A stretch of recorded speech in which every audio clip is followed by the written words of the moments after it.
Қалмақ ордасы талқандалғаннан кейін Қалмақтың ең соңғы ханзадасы Қалдан Сереннің жиені Әмір Сана азғантай нөкермен келіп Абылай ханды паналайды.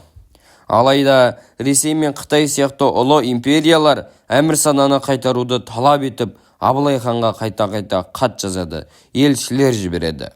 Ақырында Абылай хан: "Қарағым, мен енді сені ұстап отыра алмаймын. Сені үлкен елдер сұрап отыр. Қол аяғыңды байлап және ұстап та бере алмаймын. Нағашың Қалдан Серге берген сертім бар еді. Сондықтан қасыңа 100 нөкер берем, қару-жарақ берем. Жолыңды тап, алдыңнан тәңір жарылқасын, қолымнан келгені осы", деп ханзаданы шығарып салады.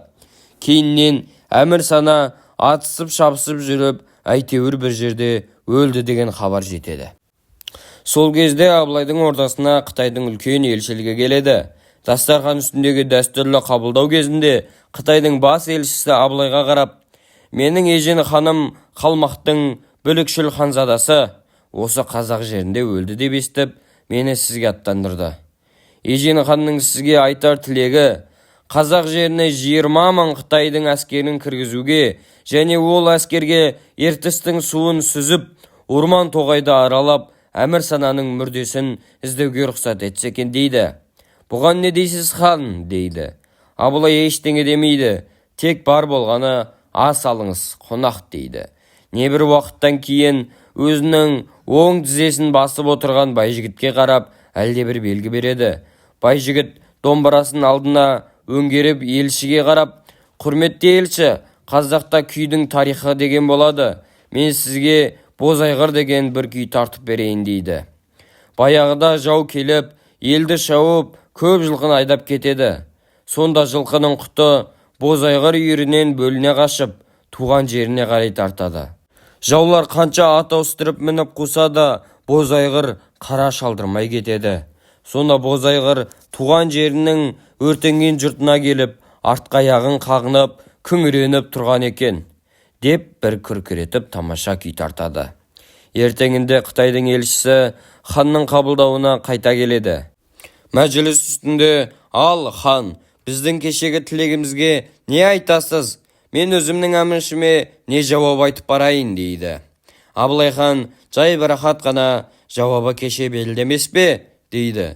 Сырын терең сақтайтын, бет-әлпетінен ештеңе біліне қоймайтын Қытай елшісі құрметпен бас еді де шығып жүре береді. Енді хикаяның екінші тармағы Қытайдың ежен ханының сарайына өтеді.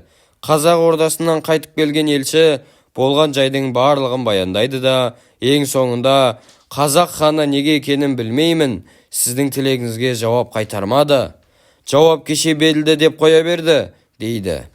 Қазақ ордасының жай-жапсарына, әміршілерінің бедел салмағына, қазақтың әдет-ғұрпына қанық ежен хан елшіге қабылдау кезінде қандай билер мен сұлтандар болды, кім қай жерде отырды, табақтың тартылу реті қалай болды деп сұрайды. Елші болған жайдың бәрін тәпіштеп айтып береді. Ежен хан ойланып отырып: "Дастархан басында күй тартылды ма?" дейді. "Я, тартылды", дейді елші. "Нендей күй? Кім тартты? Хикаясы қандай?" дейді ежен хан. Елші: "Күйдің аты Бозайғыр екен, хикаясы пәлен екен. Күйді тартқан адам Абылай ханның уәзірі Байжігіт мырза", дейді. Ежен хан біраз уақыт мүлгіп ойланып қалады да, ақырында: "Дұрыс, Абылайдың жауабын мен түсіндім.